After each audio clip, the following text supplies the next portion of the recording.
അരികിലില്ലെങ്കിലും കൂടെയുണ്ടെന്ന് തോന്നിപ്പിക്കാനെങ്കിലും നമ്മെ സ്നേഹിക്കുന്നവർക്ക് കഴിയണം.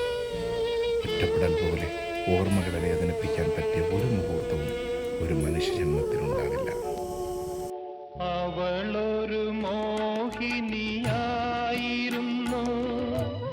അഴകിൻ്റെ ദേവതയായിരുന്നു.